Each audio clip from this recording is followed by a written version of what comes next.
সবাইকে good morning. সবাই নিশ্চয়ই ভালো আছো, আমিও কিন্তু খুব ভালো আছি। অনেকদিন পর কিন্তু আবার এলাম একটা মিনি ব্লগ নিয়ে। কয়েকদিন ধরে ভোটের রেজাল্ট নিয়ে খুব টেনশনে ছিলাম। আসলে কি বলতো, সরকার যেহেতু চেঞ্জ হলো, আর জানো তো এই সরকার চেঞ্জ হওয়াটা না খুব দরকার ছিল, কারণ যে সমস্ত রাজনীতিগুলো শুরু হয়ে গেছিল সেই কারণেই কিন্তু নতুন সরকার আসাটা আমার মনে হয় খুব প্রয়োজন ছিল, আর মেয়েদের জন্য অবশ্যই প্রয়োজন ছিল। অভয়া কাণ্ড একটা হয়ে একটা মেয়ের জীবন গিয়ে কিন্তু রাজ্যটা যাই হোক বেঁচে গেল। জানি না এটা হয়তো অনেকের খারাপ লাগতে পারে, কিন্তু আমি আমার মন দিয়ে বলছি, আমি কিন্তু একটা মেয়ের মা, কিন্তু আমারও খুব কষ্ট হয়েছিল মেয়েটার কারণে। একটা মায়ের কোল থেকে তার সন্তানকে কেড়ে নেওয়া মানে সেই মাটাই জানে সেই যন্ত্রণাটা কত, আর যেভাবে যন্ত্রণা দিয়ে নৃশংসভাবে তাকে হত্যা করা হয়েছে। ভগবান করুক নতুন সরকার যেন তার বিচার দিতে পারে। যাই হোক, তারপরে তো ব্রাশ করে এখানে আমি চা করতে চলে এসেছিলাম। আর আমি না প্রথমেই চাটা খেয়ে তারপরে কিন্তু ফ্রেশ হতে যাব। আমি কিন্তু প্রত্যেক দিনই আগে চা খাই তারপরে ফ্রেশ হই, মানে আমার না অভ্যাস হয়ে গেছে।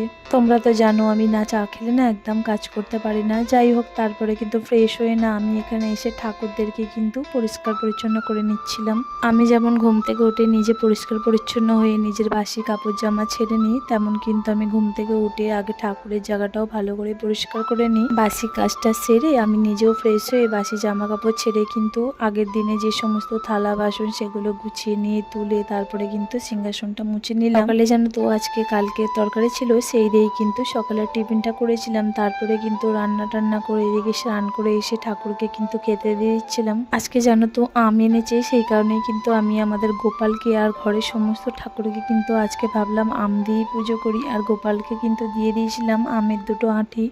আমার কিন্তু পুরো পুজোটা হয়ে গেছে, আর পুজো করার পর যখন আমি এই ভিডিওটা করি না আমার কিন্তু ভীষণ ভালো লাগে, কারণ এই মন্দিরটা আমার কিন্তু খুব প্রিয়। যাই হোক, আমার গোপালকে দেখো আজকে আমি এই ভোগই দিয়েছিলাম। আজকে যেহেতু আম এনেছে, যাই হোক ওদেরকে খেতে দিয়ে কিন্তু আমি সিংহাসনটা আবার ঢাকা দিয়ে দিয়েছিলাম। আজকে রান্না করেছিলাম ভাত, পেঁপে সিদ্ধ, ঢেঁড়স আলু ভাজা, মাছ ভাজা, আলুর চোখা, মেয়ে তো মাছ খানা সেই কারণে ডিম ভাজা, এদিকে মাছের ঝাল, ডাল আর আমের চাটনি। আজকে তো সেকেন্ড স্যাটারডে, আমার বরের ছুটি, সেই কারণে কিন্তু ওকে পুরো খাবারটা সাজিয়ে থালাটা কিন্তু ওকে দিয়ে দিলাম, দিয়ে কিন্তু আমরাও খেয়ে নিয়েছিলাম। তারপরে কিন্তু বিকেলবেলা একটু আম আর তরমুজ খেয়েছিলাম।